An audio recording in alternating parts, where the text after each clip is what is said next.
Hi everyone. Today I would like to focus on few aspects of COVID-19. How can you prevent? Remember always to wear surgical mask. Avoid all gatherings or crowds and practice social distancing 2 to 3 meters apart. Remember hand hygiene and vaccinate as early as possible. Let's see what are the do's and don'ts. Firstly, isolate yourself. Maintain a well balanced diet, which includes 65% of carbohydrate, 20% of protein, and 15% of fat in your diet. Try to take easily digestible foods and well cooked foods. Include all the vitamins like vitamin A, C, and D in your diet. Especially vitamin D you can receive from the sunlight. Include also fiber rich foods. You can prepare antibacterial solution at home by using ginger, garlic, turmeric powder, and pepper in 1 liter of water, and finally you can add lemon and honey to it. It acts as a very good antibacterial solution. Drink at least 3 to 5 liters of water daily. This will flush out all the toxins from our body. Sleep is very important, at least 8 hours per day. This will help us, our body, to produce cytokines, and which in turn degrades all the toxins from our body. Always use a well ventilated room and do light exercises. Especially you can do walking inside your room and a small jogging. This is because there is a risk of clotting to happen.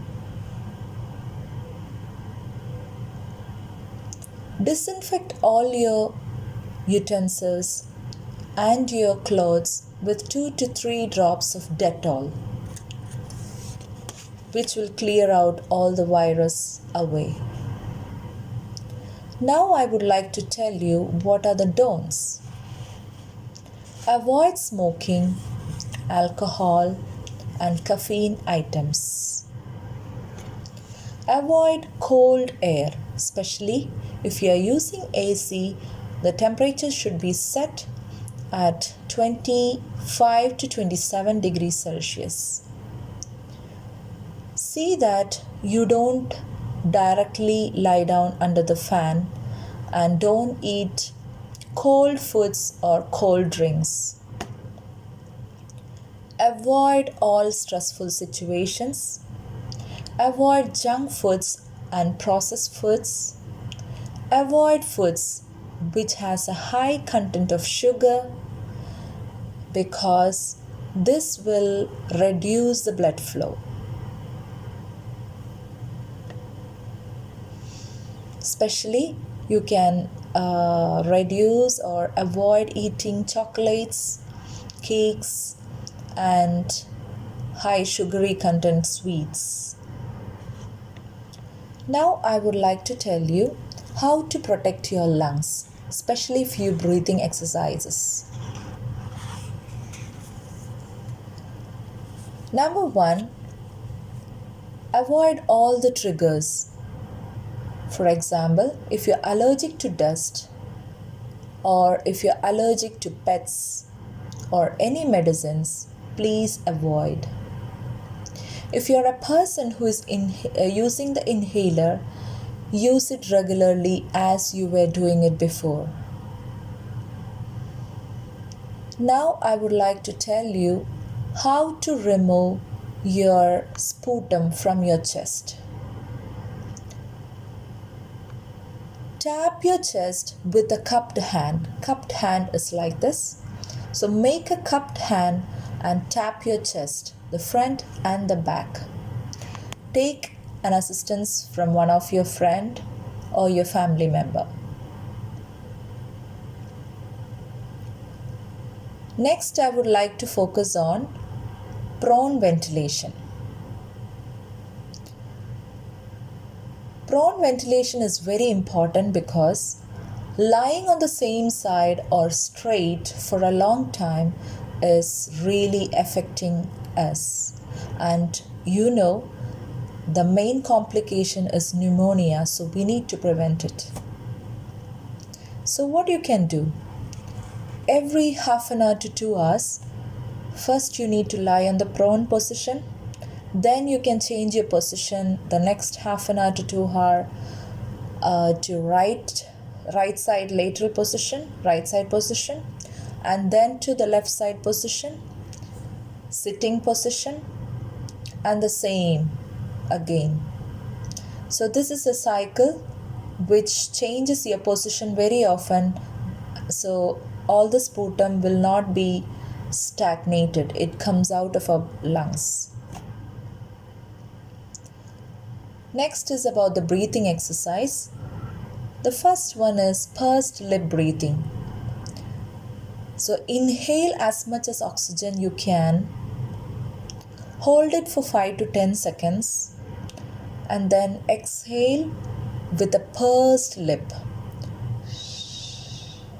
with a whistle-like. The next is belly breathing, which is otherwise known as diaphragmatic breathing. You can focus on the abdomen even if you're lying down or sitting. Focus your abdomen and see that you're counting the belly breaths, abdomen coming up and down.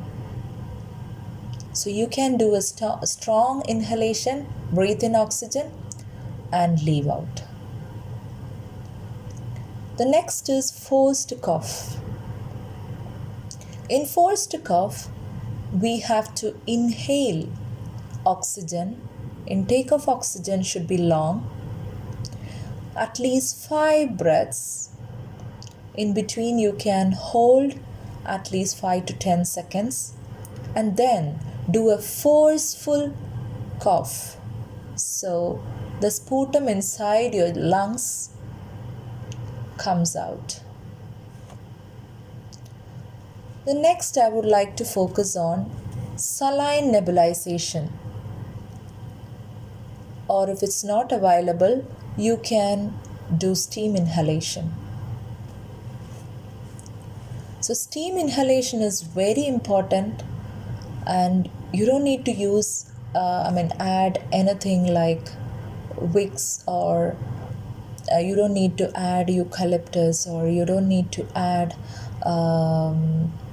any oregano leaves. Directly you can take just the plain water, steam it and start inhaling. This is really helpful to dilute all your sputum inside and brings out.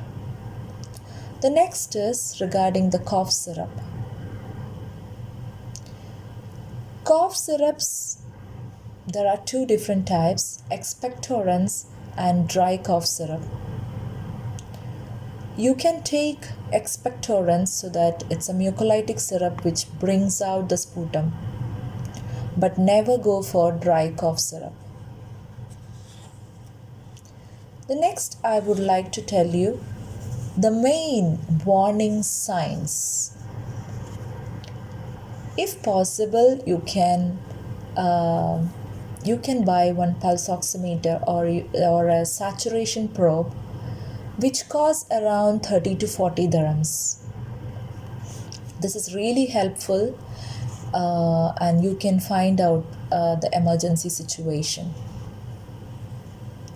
So always, if you have a saturation probe, you can check the saturation of oxygen, SpO2. If it is less than 90 percentage, it is really dangerous. You have to go to the nearby emergency department. It should be normally more than 94 percentage. Secondly, about the pulse. If the pulse is more than 120 and if the respiratory rate or the breaths is more than 30, it's dangerous sign. Check the skin color or the capillary refilling. So this is nothing but you can focus on your nails, you can press, and the moment you leave, within 2 seconds there should be a refill, pink color. If it delays, then that is a warning sign. So you can check this regularly. The next is bluish discoloration. You can see the bluish color on the tip of the nose or on the lips, on the tongue, ears, finger and toes. This is a warning sign. Maybe you can find the person is too much drowsy or disoriented. This is also a warning sign. So always remember and keep in mind these things, whatever I have informed you. Thank you so much for listening. God bless you all.